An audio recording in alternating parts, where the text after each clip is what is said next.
하나님 말씀입니다. 또 내가 크고 흰 보좌와 그 위에 앉으신 이를 보니 땅과 하늘이 그 앞에서 피하여 간데 없더라. 또 내가 보니 죽은 자들이 큰 자나 작은 자나 그 보좌 앞에 서 있는데 책들이 펴 있고 또 다른 책이 펴졌으니 곧 생명책이라. 죽은 자들이 자기 행위를 따라 책들에 기록된 대로 심판을 받으니 바다가 그 가운데서 죽은 자들을 내주고 또 사망과 음부도 그 가운데서 죽은 자들을 내주며 각 사람이 자기의 행위대로 심판을 받고 사망과 음부도 불못에 던져지니 이것은 둘째 사망 곧 불못이라. 누구든지 생명책에 기록되지 못한 자는 불못에 던져지더라. 아멘. 우리는 이제 마지막 세상의 종말 앞에 와 있습니다. 지난주에 우리는 사탄이 하늘에서 시작한 아마겟돈 전쟁이 어떻게 비참하게 끝나는지에 대해서 공부했습니다. 그렇습니다. 사탄은 반드시 패배할 것입니다. 지금 우리 눈에는 사탄이 이 세상을 지배하는 것처럼 보일지도 모릅니다. 왜냐하면 이 세상이 총체적으로 타락한 모습을 보이기 때문입니다. 우리 눈에 보이는 것, 귀에 들리는 것뿐만 아니라 정말 인간의 마음속으로 생각하는 것조차 타락한 모습이 보이기 때문입니다. 이것은 비단 세상 사람들뿐만 아니라 종교도 철학도 총체적으로 타락했음을 우리는 얼마든지 볼 수 있습니다. 그런데 더욱더 우리를 실망시키고 비참하게 하는 것은 기독교마저 총체적으로 타락했다는 사실입니다. 교회는 주님의 영광을 드러내기는커녕 주님을 욕되게 하는 기관으로 바뀌어버리고 말았습니다. 사도 바울의 말씀대로 주님의 이름을 부르는 그것으로 말미암아 주님이 세상으로부터 모욕을 받고 계시는 교회들이 되고 말았단 말입니다. 십자가가 모욕을 받고 있는 것입니다. 이 어찌 가슴을 찢고 통탄하지 않을 수 있겠습니까? 십자가가 이렇게까지 모욕을 당하고 있는데도 불구하고 어느 누구 하나 회개하자고 피를 토하는 사람이 없습니다. 오늘날 기독교는 반드시 회개해야만 합니다. 그렇지 않으면 반드시 무시무시한 심판을 받을 것이기 때문입니다. 오늘날은 목사라는 사람들이 무슨 연예인들 같습니다. 연예 프로에 나와서 자신이 무슨 연예인 척하며 자신의 인기를 과시하기도 합니다. 또 어떤 목사들은 복음을 전하라고 했더니 정치판에서 인기놀이를 하기 위해 아예 판을 깔고 그 판에서 춤을 추고 난장판을 벌리며 하나님께 드려야 하는 경건한 예배를 갈멜산에서 바알 선지자들이 드렸던 예배와 같은 예배를 드리기도 합니다. 그곳에서 헌금까지 갈취합니다. 그리고 자기가 시부하는 교회에서 하는 설교를 들어보면 가관입니다. 복음과는 전혀 관계없는 정치판에서나 할 수 있는 헛소리를 짓거리고 있습니다. 이와 같은 형태의 기독교를 보면서 어찌 통탄하지 않을 수가 있단 말입니까? 오늘 저는 여러분과 함께 마지막 흰 보좌 심판에 대해 살펴볼 것입니다. 세상에서 주님의 십자가 은혜를 거절하고 대항한 자들도 반드시 심판을 받겠지만 이와 같이 주님을 영광스럽게 하기는커녕 모욕을 당하게 하는 모든 거짓 목사들도 반드시 자기들이 한 행위대로 심판을 받을 것입니다. 그리고 영원히 지옥이라는 곳에 들어가 자기들이 한 행위로 말미암는 공정한 고통을 영원히 반드시 겪게 될 것입니다. 여러분도 오늘 마지막 심판의 모습을 똑똑히 보시고 여러분의 신앙을 돌아보며 올바른 신앙생활을 하시기를 진심으로 바랍니다. 사도 바울이 말씀하신 대로 오늘날에는 신앙의 모습은 그럴듯하게 가지고 있는 사람들이 혹 있습니다. 그러나 그 신앙의 능력, 즉 경건의 능력을 가지고 있는 자들은 거의 찾아보기 힘든 세상이 되어버리고 말았습니다. 성경을 읽거나 성경이 무엇을 말하는지조차 전혀 모릅니다. 교회는 다니는데 자기가 왜 교회를 다녀야 하는지, 왜 다니는지조차 모르고 교회를 다니는 사람들이 부지기수입니다. 자기가 믿어야 하는 신앙의 기초조차 모르고 교회를 다닙니다. 다른 말로 하면 오늘날은 교리가 없어져 버리고 만세상이 되었습니다. 우리 믿음의 선배들이 그렇게 물려주었던 아주 중요한 유산들, 웨스트민스터 신앙 고백이라든지 소대열이 문답이라든지 벨직 신앙 고백이라든지 하이델베르그 신앙 고백, 런던 침례교회 신앙 고백, 성공회의 39개 조항 등등은 다 쓰레기통에 버려버리고 말았습니다. 그리고는 그냥 떠들고 야단 법석을 떱니다. 이것이 신앙생활이라고 합니다. 이 모습은 이스라엘이 애굽에서 나와 금송아지를 만들어 놓고서 야단 법석을 떨던 때와 하나도 다르지 않습니다. 여러분, 정신 바짝 차립시다. 오늘날은 정말로 위험한 시대입니다. 이제는 철학, 종교뿐만 아니라 과학이라는 이름으로 얼마나 기독교를 없이 하려고 사탄이 마지막 발악을 하는지 모릅니다. 제가 너무 과격한 말을 한 것 같아 죄송합니다. 그러나 너무 안타까워 여러분에게 말씀을 드리는 것입니다. 여러분이 폼나게 주님을 믿는 척하다가 지옥에 갈까봐 정말로 안타까워 여러분에게 말씀드리는 것입니다. 이제 오늘 본문을 살펴보도록 하겠습니다. 먼저 11절 말씀입니다. 또 내가 크고 흰 보좌와 그 위에 앉으신 이를 보니 땅과 하늘이 그 앞에서 피하여 간데 없더라. 사도 요한은 이제 마지막 하나님의 무시무시한 심판에 대해 말씀하시고자 하십니다. 그리고 제일 먼저 보고 소개하는 것이 있는데 그것이 바로 크고 흰 보좌라고 소개하십니다.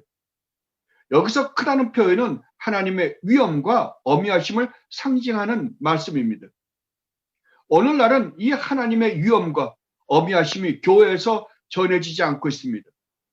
오직 하나님은 사랑이시다 라는 것만을 전하고 있습니다. 그러니까 결국에는 하나님을 좋으신 하나님, 내가 무슨 짓을 해도 용서해 주시는 하나님, 동네 마음 좋은 할아버지로 만들어버리고 말았습니다. 하나님을 전혀 두려워할 줄을 모릅니다. 왜요? 하나님의 어미하심과 위엄에 대해 배워보지 못했기 때문입니다. 그런데 사도 요한은 지금 하나님에 대해 소개하면서 가장 먼저 하나님은 어미하신 하나님이시라고 소개하고 있습니다. 그리고 또 사도 요한은 하나님은 거룩하신 분이시다라는 것을 흰 보좌라는 단어를 사용하심으로써 소개하고 있습니다. 여러분은 하나님의 거룩하심 앞에 서보신 적이 있으십니까?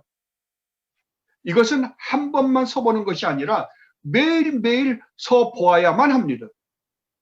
그래야만 여러분이 올바른 회개를 할 수가 있기 때문입니다. 점도 없고 티나 주름 잡힌 것이 전혀 없는 순결하시고 고결하시고 맑고 깨끗하신 하나님, 완벽한 율법을 가지고 계신 하나님, 그 앞에 여러분이 서 보십시오. 그러면 여러분 자신이 어떻게 보일까요? 그 앞에서 우리는 무슨 말을 할 수 있을까요? 아마 우리는 이사야 선지자와 사도 베드로와 사도 요한이 고백했던 고백을 하게 될 것입니다.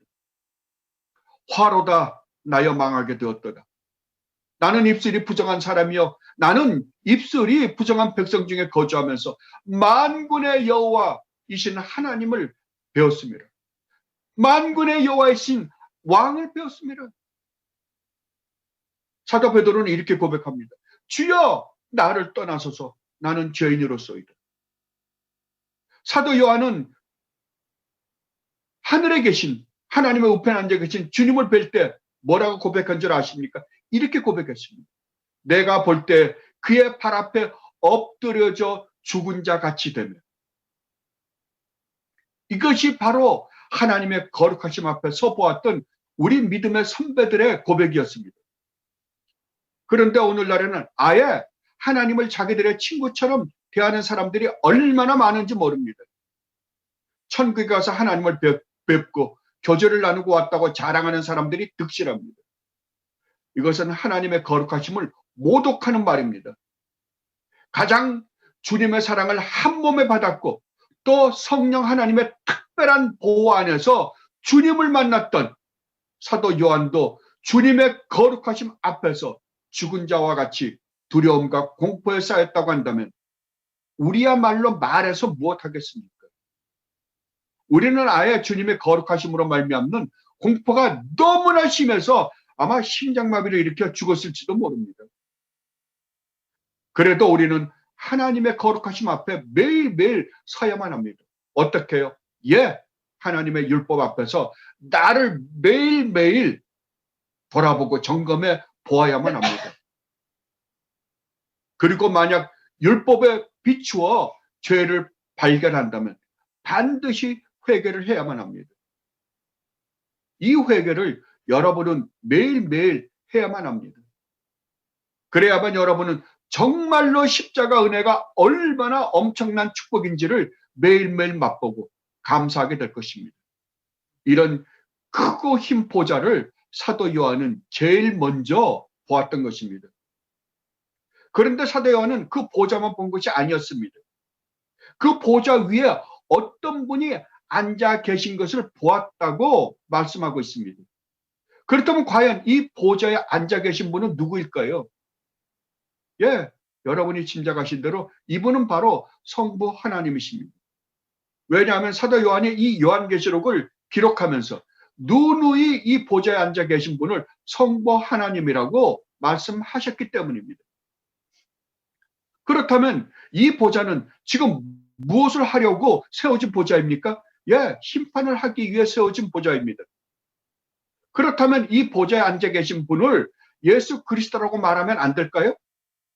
왜냐하면 똑같은 사도 요한이 쓰신 요한복음을 보면 우리 주님 예수 그리스도가 마지막 심판의 보좌에 앉아 심판을 하실 것이라고 말씀하셨기 때문입니다.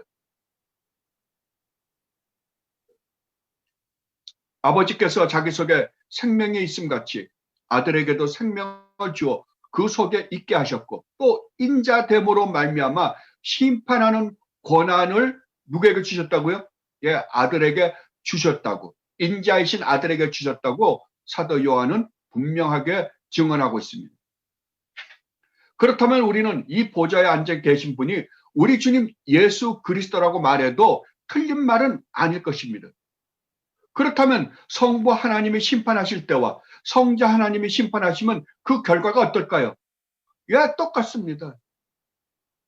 그래서 이런 사실에 비추어 보아도 성자 하나님과 성자 하나님은 일체이신 것을 우리는 알 수 있습니다. 그래서 삼위일체 교리가 생겨나게 되었던 것입니다. 그리고 사도 요한은 아주 재미있는 말을 하십니다. 땅과 하늘이 그 앞에서 뭐라고요? 피하여 간 데 없더라 라고 말입니다. 여기서 말씀하신 땅과 하늘은 우리가 현재 살고 있는 이 우주를 말하고 있는 것입니다. 그렇다면 이 우주가 어디로 없어졌습니까? 아닙니다. 없어진 것이 아니라 계시록 21장 1절에서 말하고 있는 새하늘과 새 땅으로 새롭게 바뀌었습니다. 새롭게 단장되어서 바뀐 것입니다. 이것에 대해서는 다음 주에 우리가 계시록 21장을 살펴볼 때 자세하게 여러분들에게 설명해 드리도록 하겠습니다. 그리고 사도 요한은 12절과 13절에서 이렇게 증언하십니다. 또 내가 보니 죽은 자들이 큰 자나 작은 자나 그 보좌 앞에 서 있는데 책들이 펴 있고 또 다른 책이 펴졌으니 곧 생명책이라. 죽은 자들이 자기 행위를 따라 책들에 기록된 대로 심판을 받으니 바다가 그 가운데서 죽은 자들을 내주고 또 사망과 음부도 그 가운데서 죽은 자들을 내주매 각 사람이 자기의 행위대로 심판을 받고. 여기서 사도 요한은 또 다른 장면을 보십니다. 그것은 펼쳐져 있는 두 책입니다. 책이 펼쳐져 있습니다. 덮여져 있지 않습니다. 이 말은 이제는 더 이상 책을 감춰 놓을 필요가 없다라는 의미입니다. 다른 말로 하면 이것이 이제는 마지막 심판 때가 되었다라는 의미입니다. 그런데 특이한 것은 한 책은 책들이라는 복수를 사용하시고 다른 책은 단순히 책이라고 단수를 사용하십니다. 왜 그럴까요? 그것은 우리가 죄를 지은 것은 우리 스스로 지은 죄들 때문이기 때문입니다. 그리고 우리의 구원은요. 우리의 구원은 우리가 잘하는 행위 때문에 구원받은 게 아니라 그리스도 안에서 단번에 얻은 구원이기 때문에 책이라고 단서를 사용하신 것입니다. 이런 표현 방법에 대해서 여러분은 이미 갈라디아에서 사도 바울이 말씀하셨던 육체의 열매들이라고 할 때는 복수를 사용하십니다. 그런데 성령의 열매라고 할 때는 단서를 사용하십니다. 왜냐하면 그것은 성령 하나님으로 말미암아 우리에게 맺어지는 열매이기 때문에 그렇습니다. 그러나 죄는 어떻습니까? 육체 열매들, 우리들의 죄는 우리가 짓는 죄들이기 때문에 복수를 사용하십니다. 똑같습니다. 그런데 죽은 자들, 즉 큰 자나 작은 자 할 것 없이 모두가 다 보좌 앞에 서 있답니다. 그렇다면 여기서 말하는 죽은 자들, 즉 큰 자나 작은 자는 누구일까요? 예, 하나님을 믿지 않는 사람들 중 이 세상을 살 때 세상의 모든 권세와 부경을 누린 자들뿐만 아니라 이 세상에서 가난하고 소외된 자들 또한 상징하는 말입니다. 그렇다면 이 말, 즉 죽은 자들, 큰 자나 작은 자들은 영적으로 죽은 자들이요, 이 세상의 주님을 알지 못하는 주님의 십자가 은혜를 거부한 모든 사람을 의미하는 말입니다. 그렇다면 무엇에 대한 심판입니까? 예, 이들이 이 세상으로 살 때 생각으로나 말로나 행동으로 하나님께 저지른 모든 죄들입니다. 이것을 하나님은 어떻게 해놓으셨다고요? 예, 기록해 놓으셨답니다. 뭐 하나님이 그렇다고 해서 어떤 노트를 갖고 와서 이렇게 필기해 놨을까요? 아닙니다. 다른 말로 하면 하나님의 무한하신 기억의 능력 속에 간직해 놓으셨다고 말씀하고 있습니다. 여러분이 예레미야 31장을 보면 새 언약은 뭐냐? 하나님의 기억 속에서 우리가 저지른 죄를 지워버리시겠다는 거예요.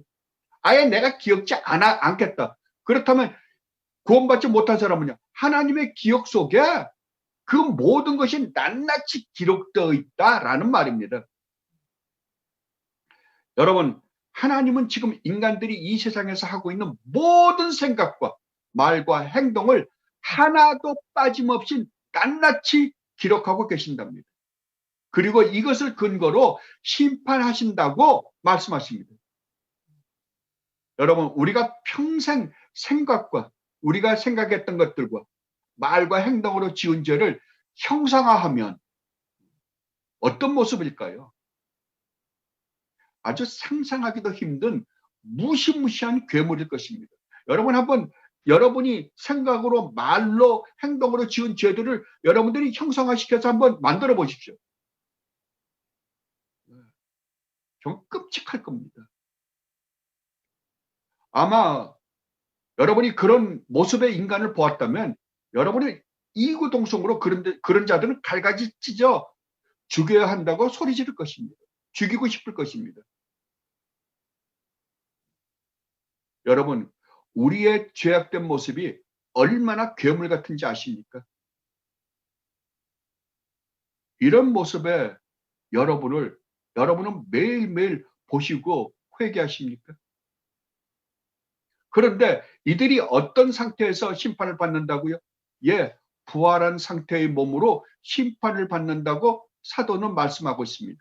바다가 그 가운데서 죽은 자들을 내주고 또 사망과 음부도 그 가운데서 죽은 자들을 내주매.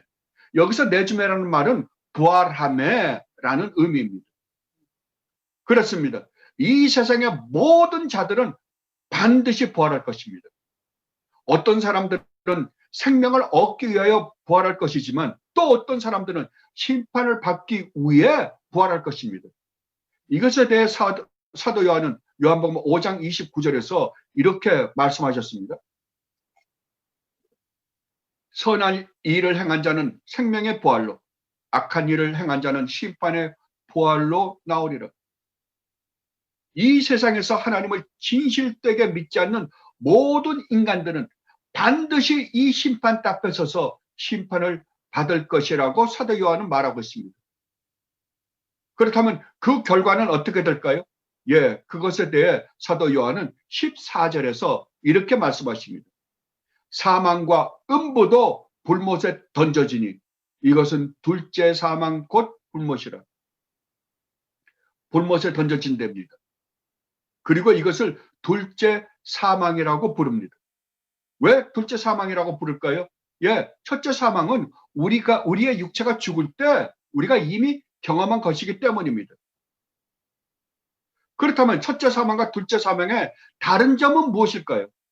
예, 첫째 사망은 일시적으로 우리 육체가 죽는 것입니다. 그러나 이 육체의 죽음은 주님이 재림하실 때 반드시 영원히 썩지 않고 쇠하지 않는 부활체를 입을 것입니다. 이거 여러분 분명하십시오. 구원받은 하나님의 백성들만 영원히 썩지 않고 쇠하지 않는 부활체를 입는 게 아니라 구원받지 못한 자들도 부활체의 몸을 입을 것입니다. 그리고 어떻게 된다고요?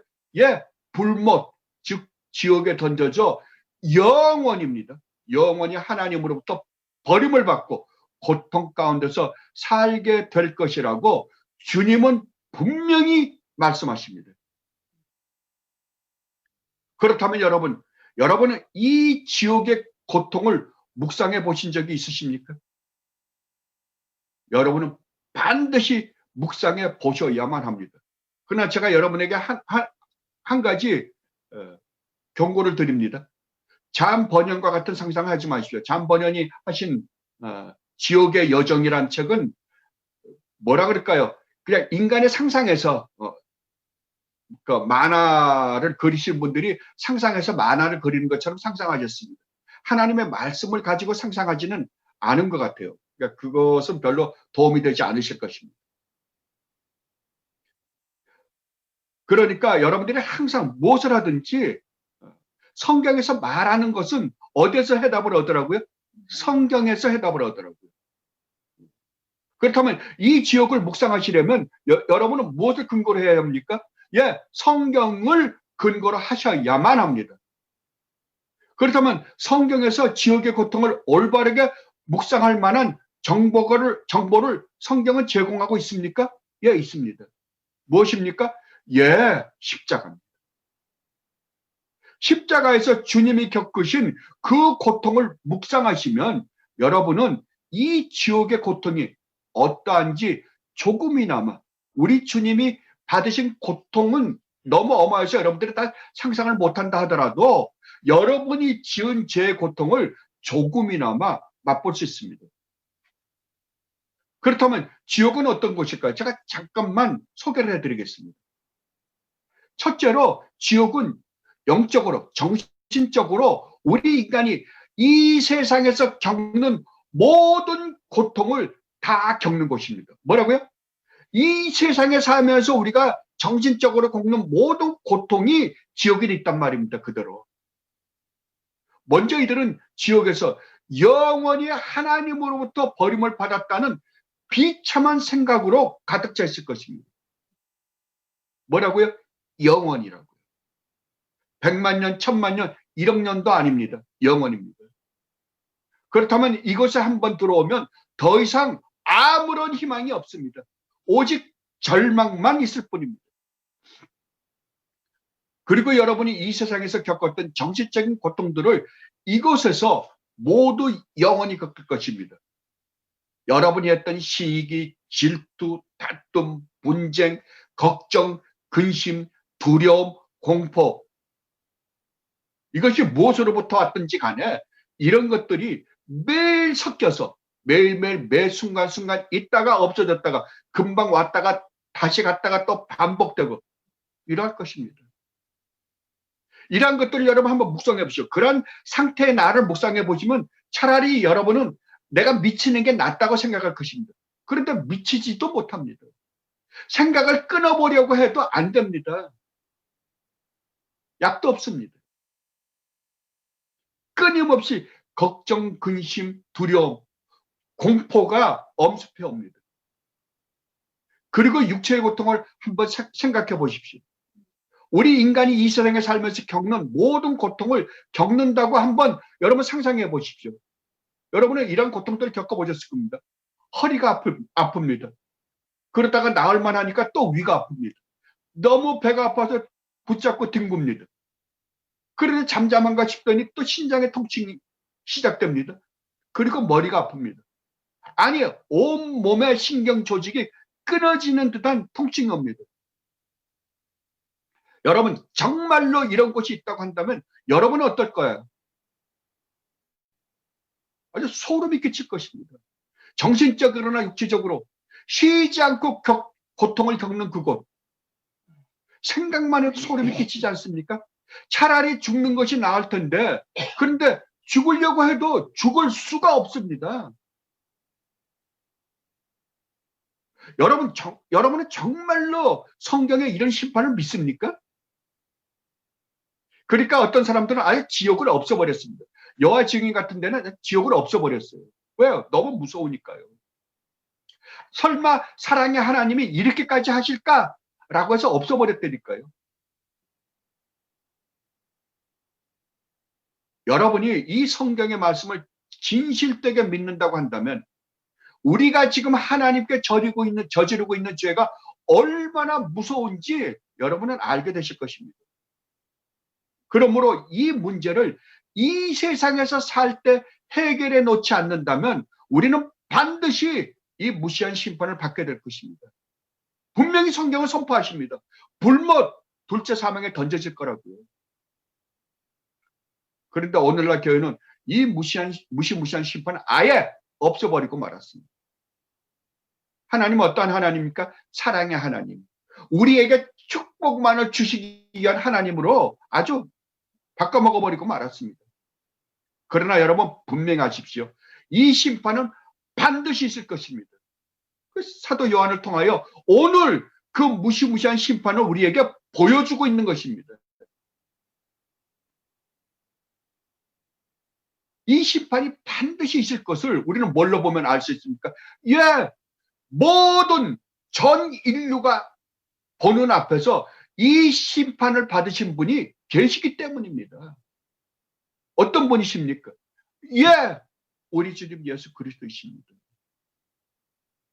우리 주님 예수 그리스도가 십자가에서 이 무시무시한 고통을 다 받으셨습니다. 그런데 우리 주님 예수 그리스도가 받으신 고통은 우리가 지은 죄로 말미암아 받아야 하는 고통과 얼마나 차이가 있을까요? 예, 우리 각자가 지은 고통은 한 사람이 지은 고통만큼만 받을 것입니다. 그러나 우리 주님은 다릅니다.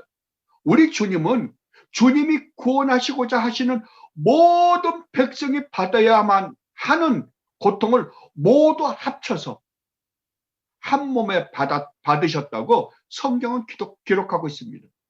그러니 그 고통이 얼마나 어마어마했을까요? 한 인간이 이 고통을 감내할 수 있을까요? 없습니다. 절대로 없습니다. 그래서 우리 주님은 참 하나님이셔야만 했었습니다. 그리고 참 인간이셔야만 하셨던 것입니다. 그래서 성자 하나님이신 우리 주님이 인간의 몸을 입고 오셔서 이 십자가를 지셨던 것입니다. 여러분은 이 주님이 받으신 이 고통을 묵상해 보신 적이 있으십니까? 주님께서는 이 고통이 얼마나 무시무시한 고통인 줄 아셨기에 겟세마네 동산에서 이렇게 땀이 핏방울이 되도록 기도하셨던 것입니다. 아버지여, 만일 아버지의 뜻이거든 이 잔을 내게서 옮기시옵소서. 그러나 내 원대로 마시옵고 아버지의 원대로 되기를 원하나이다. 예수께서 힘쓰고 애써 더욱 간절히 기도하시니 땀이 땅에 떨어지는 핏방울 같이 되더라. 아멘. 여러분은 정말 우리가 저지른 죄에 대한 이 무시무시한 심판을 아십니까? 반드시 아셔야만 합니다. 이것을 모르니까 말도 안 되는, 정말 어떻게 설명을 할 수 없는 신앙인들이 나오는 것입니다.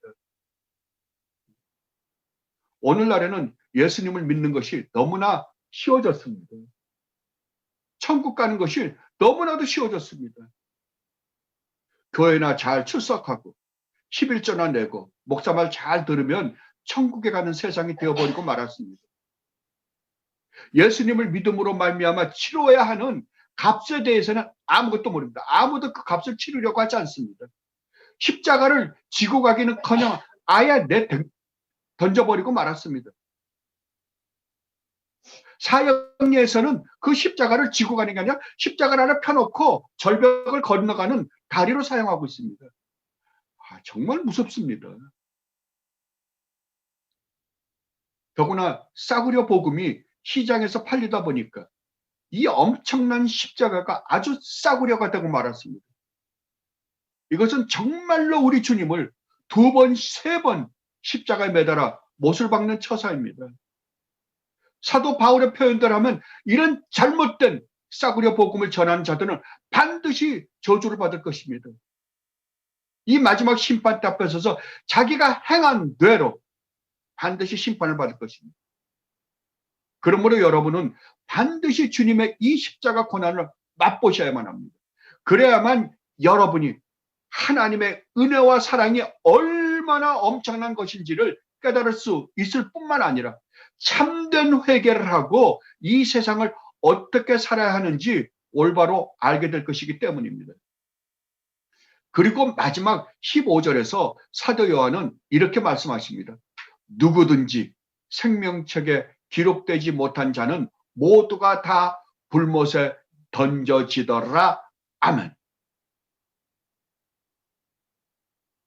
여러분, 지금까지 사도 요한은 어떤 사람들이 지옥의 심판을 받는다고 말씀하셨습니까? 예, 이 세상에서 생각과 말과 행동으로 하나님께 죄를 지은 사람들이 하나님의 이 무서운 심판을 받을 것이라고 말씀하셨습니다. 그렇다면 천국에는 어떤 사람들이 들어간다고 말씀해 오를까요? 예, 하나님께 죄를 짓지 않은 사람들이, 즉 착하고 바른 삶을 산 사람들이 천국에 들어간다고 말해야만 옳을 것입니다. 근데 사도 요한은 누가 천국에 들어간다고 말씀하십니까? 예, 생명책에 이름이 기록된 자들이 천국에 들어간답니다. 여러분, 이게 말이 됩니까? 이게 얼마나 놀라운 선포입니까? 완전히 반전입니다. 그런데 여기에 기록된 생명책이라는 말은 정확히 표현하면 어린 양의 생명책이라는 말입니다. 이것을 계시록 13장 8절에서 이렇게 말씀하셨습니다. 죽임을 당한 어린 양의 생명책에 창세 이후로 이름이 기록되지 못하고 이 땅에 사는 자들은 다 그 짐승에게 경배하리라. 그렇다면 이 어린 양의 생명책에 이름이 기록되어 있는 자들만이 천국에 들어갈 수 있습니다. 그렇다면 어떤 사람이 어린 양의 생명책에 기록이 될 수 있습니까? 이것에 대해서 사도 요한은 말씀하고 있지 않습니다. 그렇다면 언제 이들이 어린 양의 생명책에 이름이 기록될까요? 이것에 대한 정보를 우리는 에베소서에서 발견할 수 있습니다. 에베소서 1장 3절로 5절 말씀입니다.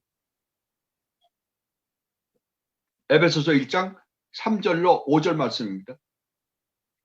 찬송하리로다. 하나님 곧 우리 주 예수 그리스도의 아버지께서 그리스도 안에서 하늘에 속한 모든 신령한 복을 우리에게 주시되, 곧 언제요? 창세 전에 그리스도 안에서 우리를 택하사 우리로 사랑 안에서 그 앞에 거룩하고 흠이 없게 하시려고 그 기쁘신 뜻대로 우리를 예정하사 그리스도로 말미암아 자기의 아들들이 되게 하셨으니 아멘.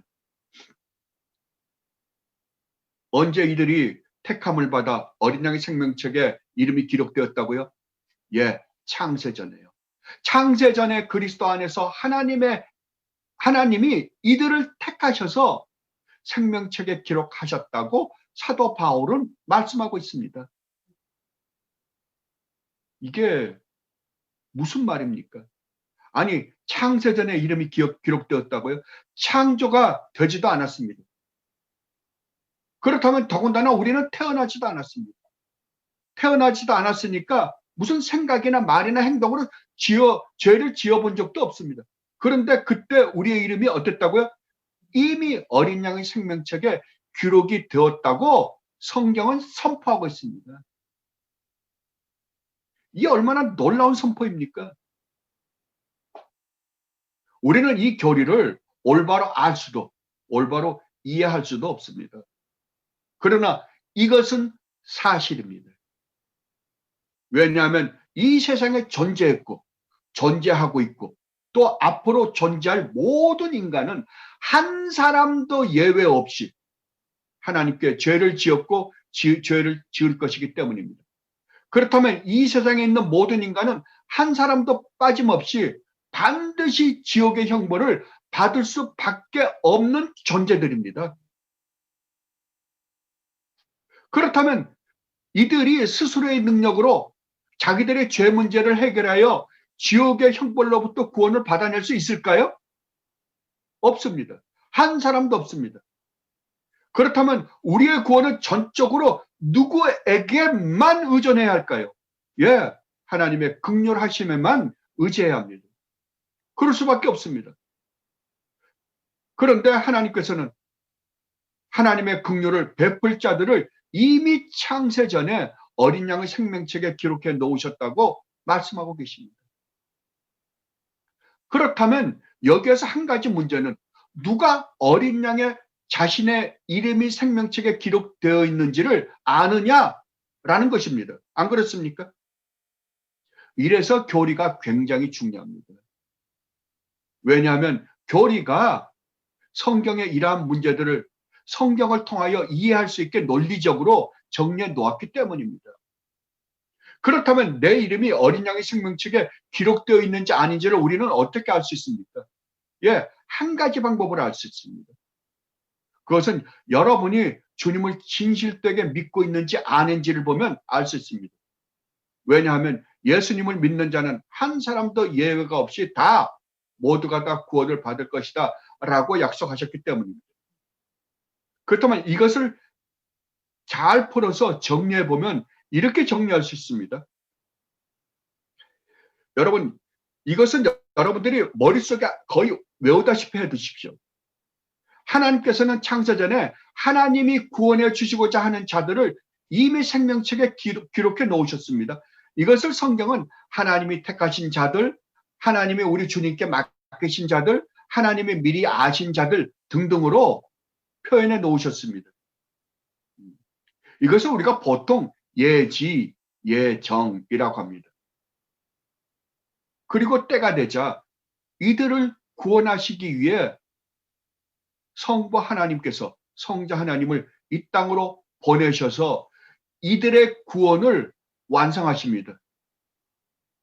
성자 하나님이 이 땅에 인간의 몸을 입고 오셔서 율법을 온전히 완성하시고 우리가 저지른 죄로 말미암아 받아야 되는 그 모든 무시무시한 이 마지막 심판의 이 저주를 십자가에서 몽땅 다 받으시고 우리의 구원을 완성하십니다. 그런데 이러한 하나님께서 어린 양의 생명책에 이미 기록된 이런 자들을 때가 되자 하나님께서 부르십니다. 그런데 이들이 영적으로 죽어 있기 때문에 응답할 수가 없습니다. 그래서 하나님은 어떻게 하십니까? 예, 이들에게 성령 하나님을 보내주십니다. 그리고 성령 하나님이 이들의 마음속에 들어가셔서 죽어있는 이들을 살려놓으십니다. 그랬더니 이들이 어떻게 합니까? 그때야 하나님 말씀을 듣고 이들이 회개하고 믿음을 고백합니다. 그런데 하나님은 참 재밌습니다. 이들의 고백을 들으시고 드디어 하나님께서는 너희는 의로운 자다. 너희는 나에게 한 번도 죄를 지어본 적이 없는 자다라고 인정을 하십니다. 왜요? 우리 주님 예수 그리스도 안에서 우리가 저지른 모든 죄를 다 어떻게 했기 때문에? 다 도말했기 때문에요. 다 기억에서 없애버리셨기 때문입니다. 얼마나 놀라운 축복입니까? 그리고 우리를 하나님의 양자들로, 양아들과 딸들로 삼으십니다. 그리고 이들을 하나님의 거룩하심과 같이 거룩하게 만드는 작업을 하나님은 하십니다. 이들을 끝까지 성령 하나님 안에서 지키시고 보호하십니다. 그리고 이들을 새하늘과 새 땅에서 삼위 하나님과 함께 영원히 영광 가운데 살게 하십니다. 여러분 가만히 이것을 한번 들어보십시오. 이게 구원의 여정입니다. 가만히 한번 들어보십시오. 누가 하십니까요? 하나님이 시작하십니다. 누가 끝내십니까? 하나님이 끝내십니다. 하나님이 시작하시고 하나님이 끝내십니다. 이것이 뭔지 아십니까? 이것이 성경입니다. 성경은 처음부터 끝까지 이 이야기예요. 이거 외 아무것도 없습니다.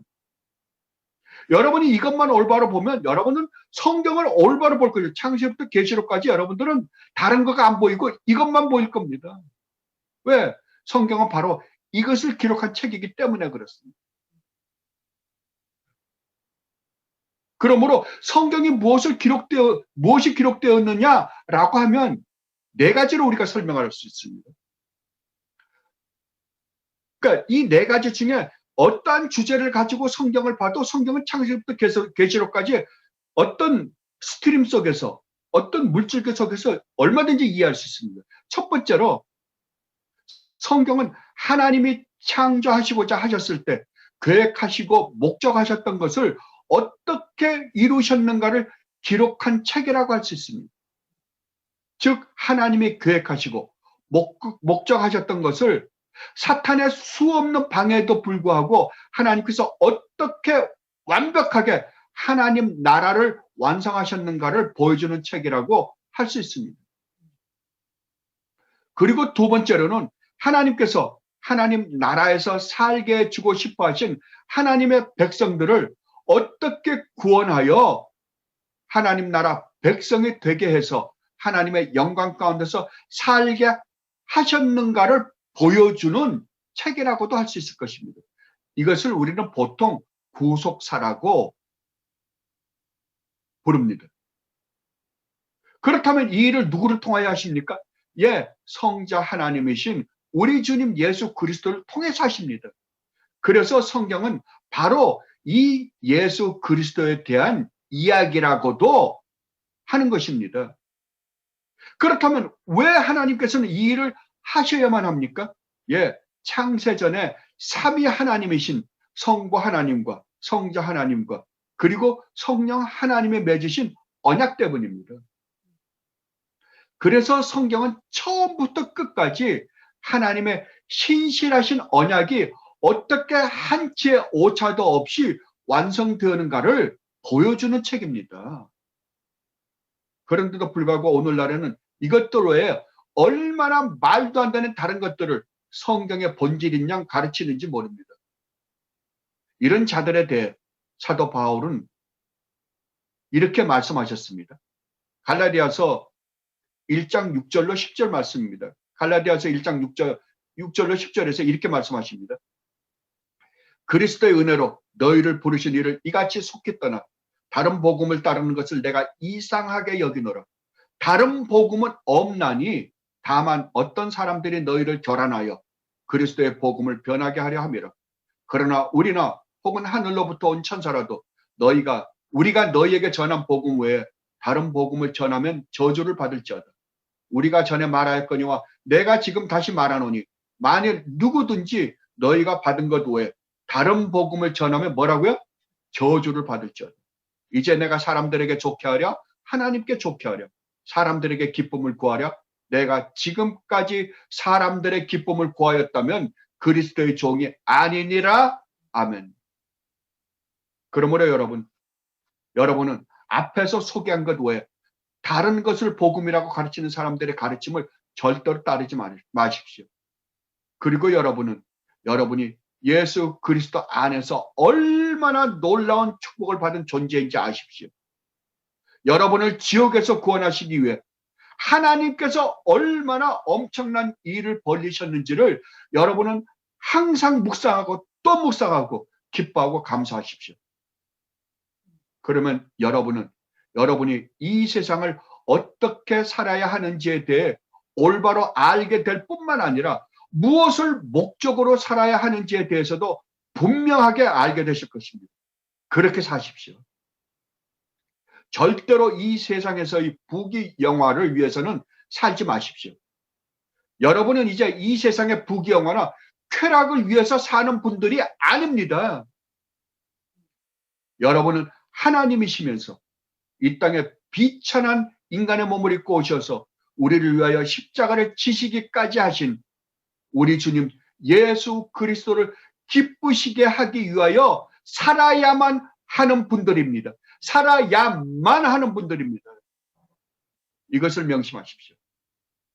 만약 여러분이 이렇게 산다면 다음 주부터 오는 모든 새하늘과 새 땅에서의 영광이 여러분들의 것이 될 것입니다. 여러분, 정말로 절대로 주님을 실망시키지 마십시오. 여러분 안에 계신 성령 하나님을 슬프게도 하지 마십시오. 사도 바울의 이 고백으로 말씀을 마치도록 하겠습니다. 내가 율법으로 말미암아 율법에 대하여 죽었나니 이는 하나님에 대하여 살려 함이라. 내가 그리스도와 함께 십자가에 못 박혔나니 그런즉 이제는 내가 사는 것이 아니요 오직 내 안에 그리스도께서 사시는 것이라. 이제 내가 육체 가운데 사는 것은 나를 사랑하사 나를 위하여 자기 자신을 버리신 하나님의 아들을 믿는 믿음 안에서 사는 것이라.